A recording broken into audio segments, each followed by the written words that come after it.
В эфире новости экономики на Якутия-24, в студии Нургуяна Иванова.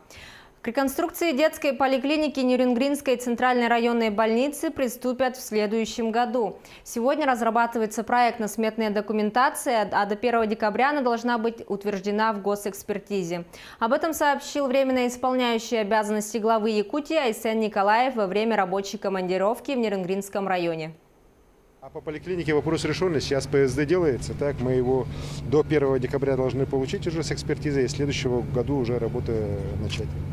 Отмечу, что детская поликлиника Нерюнгринской ЦРБ будет реконструирована за счет средств Фонда развития Дальнего Востока.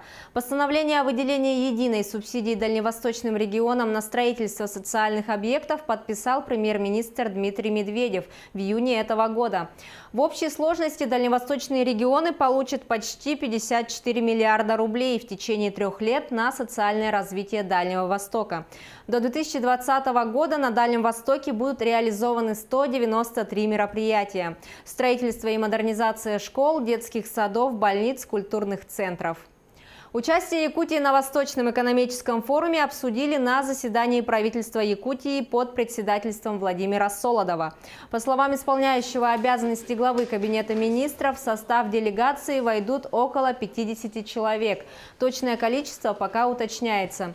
Якутия представит несколько проектов, которые должны заинтересовать как региональных, так и иностранных инвесторов. Некоторые проекты нацелены именно на привлечение иностранных компаний, в том числе и представителей Китайской Народной Республики. Напомню, что форум пройдет во Владивостоке с 11 по 13 сентября. В его работе примут участие около 7 тысяч человек. Временно исполняющий обязанности главы Якутии Айсен Николаев пересмотрел состав Алмазного совета. В него вошли производители бриллиантов и ювелиры, представители гранильных заводов и алмазодобывающих компаний. Руководителем общественной организации назначен председатель правления группы компаний EPL Diamond Петр Федоров. В обновленном Алмазном совете призывают сделать ставку на частный бизнес, не создавать новых государственных предприятий и не вливать финансовые средства в уже существующие госпредприятия. А для борьбы с нелегальными производителями и ювелирам рекомендовано вести электронные реестры, которые должны быть в общем доступе для подтверждения подлинности изделий.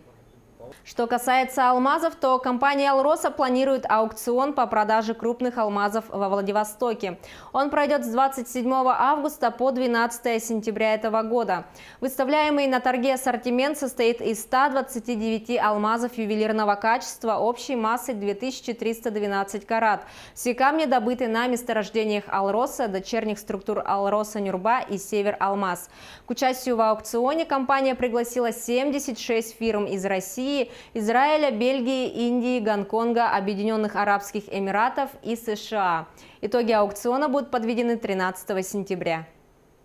Со времени своего создания в 2016 году наш филиал во Владивостоке зарекомендовал себя в качестве надежной торговой площадки. Каждый наш аукцион здесь посещают клиенты не только из России и близлежащих азиатских стран, но также из Европы и США. Этим подтверждается хороший спрос на нашу алмазную продукцию. С начала года на дальневосточной площадке мы провели 2 аукциона и суммарно получили уже более 30 миллионов долларов выручки от продаж, отметил член правления, директор единой сбытовой организации «Алроса» Евгений Агуреев.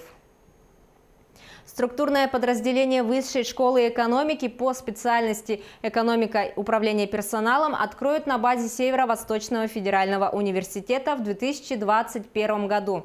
Подготовкой кадров для экономики федерального округа будут заниматься 20 дальневосточных вузов. Всего в регионах Дальневосточного федерального округа планируют создать структурные подразделения 6 ведущих российских образовательных организаций высшего образования.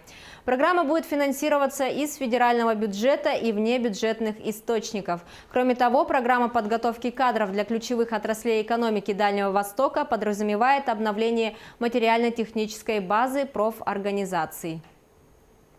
Продолжение темы образования. Якутии нужен проект, интегрированный с программой подготовки местных кадров для промышленности. Об этом заявил временно исполняющий обязанности главы Якутии Айсен Николаев. По его словам, на базе колледжей, вузов и крупных предприятий региона необходимо создавать центры переподготовки специалистов, в том числе по профилям, связанным с автоматизированным производством.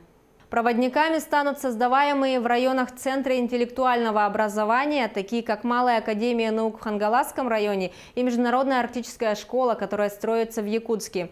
На их базе будет развиваться сеть школьных и научно-образовательных центров. Главное, чтобы все это было доступно не только в столице, подчеркнул он. Магазины, систематически обманывающие покупателей разницей цен на товар, будут штрафовать на 1% от годового оборота. Такое мнение высказал председатель Союза потребителей России Петр Шелищ. Покупатель, выявивший несоответствие реальной цены товара той, что указано в рекламе или на полке, вправе потребовать, чтобы ему продали товар по заявленной цене или по заявленному объему. Если магазин отказывается сделать это, можно обратиться с жалобой в Роспотребнадзор или Федеральную антимонопольную службу. Строительство спортивных объектов в Алданском и Нерюнгринском районах Якутии начнется в 2019 году. В городе Алдане за счет средств «Газпрома» запланировано строительство физкультурно-оздоровительного комплекса с бассейном для детей и взрослых общей площадью 3150 квадратных метров. В поселке Чульман Нерюнгринского района начнется строительство физкультурно-оздоровительного комплекса с катком общей площадью 3350 квадратных метров. Пропускная способность катка составит 120 человек в смену в режиме массового катания. Объекты будут построены в рамках соглашения о сотрудничестве между республикой и ПАО «Газпром» по программе «Газпром детям». Спортивные объекты планируют создать к 2021 году. Доллар США в ходе торгов на московской бирже достиг отметки 69 рублей, впервые с 5 апреля 2016 года. Повышение произошло на фоне опасений участников рынка негативного влияния на финансовую систему страны новых санкций со стороны США, а также некоторого снижения нефтяных цен в рамках коррекции. На 24 августа курс валют выглядит следующим образом. Американская валюта составила 68 рублей 52 копейки, евро 79 рублей 25 копеек. На этом у меня все. Оставайтесь в курсе экономических событий на Якутия 24.